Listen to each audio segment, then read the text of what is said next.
Fala galera, tudo tranquilo? Hoje damos continuidade à nossa série Cartas à Igreja, onde nós temos estudado as cartas à igreja. O nome é muito explicatório. Nós temos essa correspondência alheia que nos mune de instrução eclesiológica a respeito de como deve viver o cristão e o coletivo dos cristãos, que é a igreja. Então hoje nós continuaremos o nosso estudo. Nós acabamos de terminar de estudar Efésios e agora nós vamos para a próxima, na ordem cronológica, que seria Colossenses.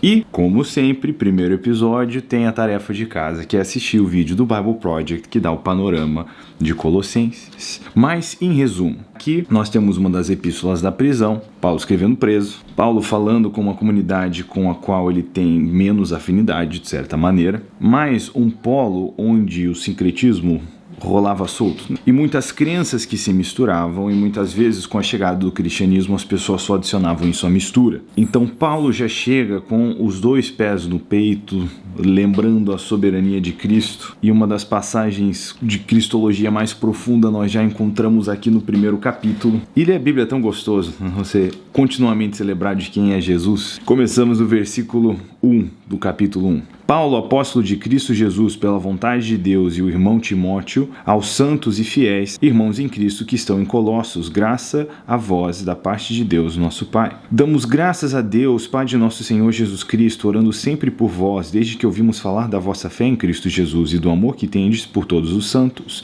por causa da esperança que vos está reservada no céu, da qual já ouviste pela palavra da verdade, o Evangelho, que chegou a vós e também que está em todo o mundo, frutificando e crescendo, assim como entre vós desde o dia em que ouvistes e conhecestes a graça de Deus na verdade.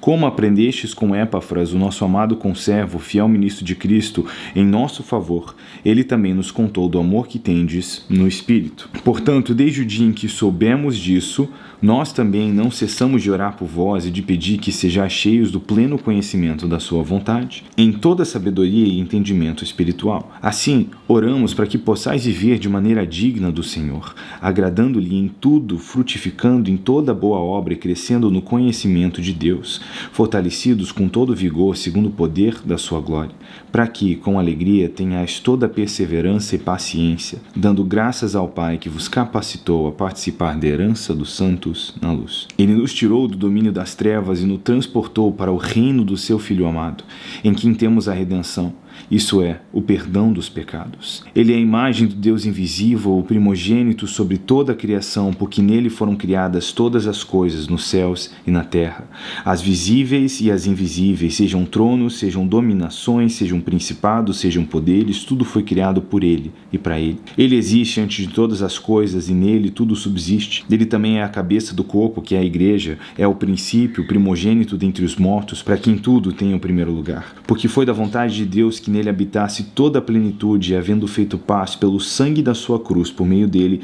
reconciliasse consigo mesmo todas as coisas, tanto as que estão na terra como as que estão no céu. A vós também, que no passado éreis estrangeiros, inimigos no entendimento por causa das vossas obras más, agora ele vos reconciliou no corpo da sua carne pela morte, a fim de vos apresentar santos, inculpáveis e irrepreensíveis diante dele, se é que permaneceis na fé, fundamentados e firmes, sem vos afastar da esperança do Evangelho que ouviste e que foi pregado em toda a criatura debaixo do céu, do qual eu, Paulo, me tornei ministro. Depois de trazer esse panorama da crença, porque Cristo é o centro da visão cristã, obviamente, Paulo traz num linguajar um pouquinho mais simples do que quando ele está falando meramente simplesmente com audiências judaicas. Você vê que ele explica a redenção, que é o perdão dos pecados. Ele vem dando uma simplificada no linguajar. É uma comunidade diferente. É interessante a gente perceber isso com pessoas mais maduras, palavras mais maduras, com pessoas mais novas, palavras mais simples, leite para os que disso precisam e alimento profundo para os que disso precisam. Agora, eu acho interessante aqui, ele vai prosseguir para falar sobre o trabalho, o seu trabalho no ministério, e deixar para eles lembrete que o fato de que ele está preso por pregar o Evangelho de Cristo é uma coisa boa, e nós já vamos chegar aí. Mas algo que eu acho interessante aqui, essa conexão, a referência que nós temos, como isso se conecta com Efésios 1:4. Agora ele vos reconciliou no corpo da sua carne pela morte, a fim de vos apresentar santos, inculpáveis e irrepreensíveis diante dele, se é que permaneceis na fé. Então, é legal a gente ver, antes que o mundo existisse, antes da fundação do mundo, Deus nos predestinou para sermos santos, irrepreensíveis em sua presença. Esse era o nosso destino prévio, ao lugar que eu e você nascemos para habitar. Agora, obviamente, isso fala de um destino, de um lugar onde habitamos, mas também de uma maneira em que habitamos esse lugar com irrepreensibilidade e santidade. Existe uma obra da nossa restauração que tem como destino, de fato, nos colocar lá nesse lugar, em sua presença, na presença de Deus, diante do trono, sem culpa, santos e irrepreensíveis. E isso acontece através da cruz de Cristo, no corpo da sua carne, pela morte, a fim de nos apresentar santos e irrepreensíveis e sem culpa diante de Deus. Logo, essa maneira como qual nós chegamos lá, não pela força dos nossos braços, não pelas nossas obras, não pela nossa capacidade, mas pela morte de Cristo. Se nele permanecemos. Ok, né? Abriu um outro debate bem longo, mas o indiscutível deve-se permanecer em Cristo, aquele que está em Cristo. Paulo apresenta Cristo como a imagem visível de um Deus invisível, né? E é interessante essa invisibilidade de Deus, porque algo que quebrava muito as normas desde o Antigo Testamento é que não se fazia imagens para Deus. Inclusive, quando Moisés desce do Monte Sinai e ele encontra o povo de Israel adorando um ídolo, uma imagem que é o bezerro de ouro, comentaristas vão a fundo para conversar sobre o que isso simbolizava, significava e sobre outras deidades da época, mas o discurso de Arão ao fazer esse ídolo é: eis o Deus que tirou vocês do Egito. A idolatria que eles estão cometendo também é pensando no Deus que liberou eles, mas dando a imagem a algo que não se deve fazer imagens.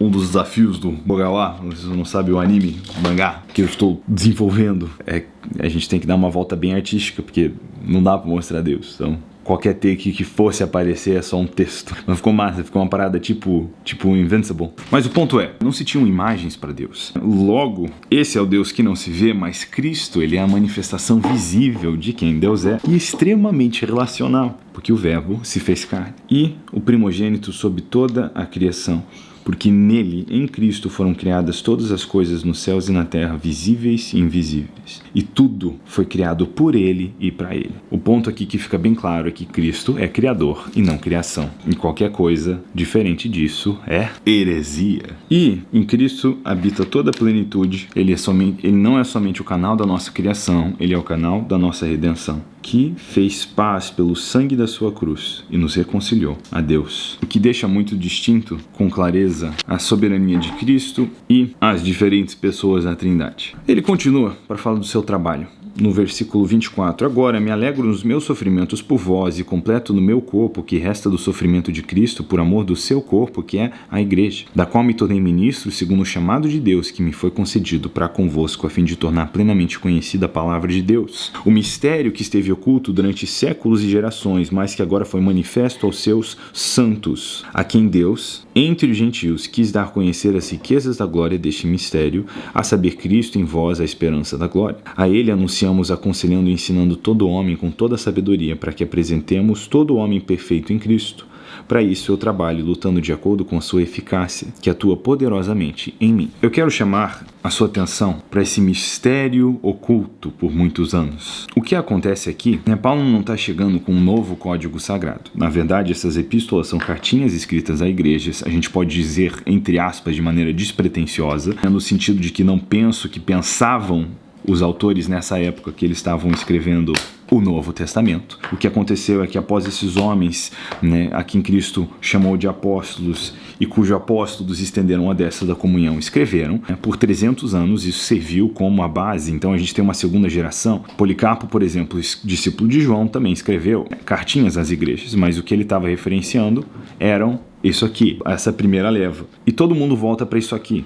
A gente tem mais de 35 mil citações dos pais da igreja a respeito do Novo Testamento. Um dos motivos que deixa bem claro para a gente que nada no Novo Testamento se corrompeu, se alterou, além das traduções e manuscritos preservados, é o fato de que isso foi citado por várias pessoas. Então, o ponto é, quando ele fala desse mistério sendo revelado, ele não está falando de suas próprias escrituras, ele está falando do Antigo Testamento. A gente mostrou quando a gente estava estudando Romanos, às vezes cada capítulo de Paulo tem tantas referências cruzadas com o Antigo Testamento, né? E essa era a base do que eles estavam ensinando, eram essas aplicações. Então a coisa constantemente volta para a palavra de Deus. O ponto é, o mistério que foi revelado não é uma nova palavra, é um entendimento, é uma clareza sobre o que muito tempo atrás havia sido escrito. E isso, na verdade, torna, né, que Paulo, quando você conversa com o pessoal acadêmico e a galera das religiões, Paulo é uma figura polêmica. E muitas vezes, conversando com pessoas de outras religiões, eles me perguntam o que torna Paulo diferente do Joseph, o que torna Paulo diferente de Maomé, que chegam com uma nova revelação. E o que a gente vê num padrão, tanto em Joseph Smith como Maomé, é o seguinte: Joseph Smith encontra o 51º capítulo de Gênesis no seu quintal, né, em Nova York, encontra enterrado isso. E é esse capítulo que valida ele como profeta. Então, ele vem acrescentar ao que está escrito e contradiz o que está escrito no processo. Maomé também, no ano 600, lá em alguma coisa, ele vem com nova revelação. Mas precisa pegar carona com o velho, sempre precisa. Mas ele é o profeta profetizado por Jesus, mas onde está a profecia, ela se perdeu, mas ela foi revelada a Maomé. Então tem esse padrão de havia uma profecia sobre mim, só que ela se perdeu, ela voltou comigo. E isso é tão suspeito como o cara que vende cursos sobre como ficar rico, que enriqueceu vendendo curso sobre como ficar rico. E não somente a gente tem um acréscimo à palavra, mas a gente tem uma distorção. Enquanto a gente analisa, né, você olha as referências cruzadas da Bíblia e você vê a harmonia na qual o Novo Testamento está.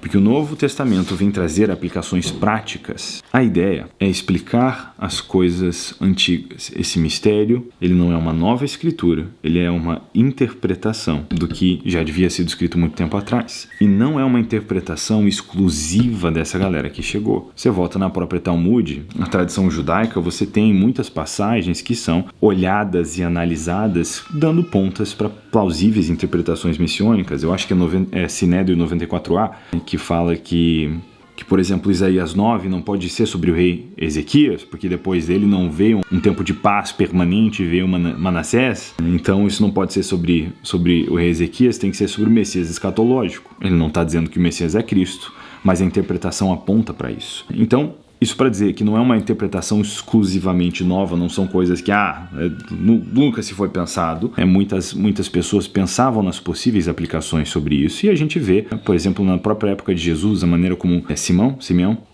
reage quando ele vê o bebê Jesus sendo apresentado, a profetisa Ana, pessoas que, atentas à palavra de Deus, percebem o que está acontecendo. E se não fosse perceptível, Jesus não teria repreendido seus discípulos por não entenderem a sua vinda conforme as Escrituras. Quer dizer, e é isso que difere Paulo desses canastrões. Beleza? Eu acho que o vídeo ficou longo, vamos parar por aqui. Próximo episódio a gente volta com Colossenses 2. Deus abençoe, é nóis.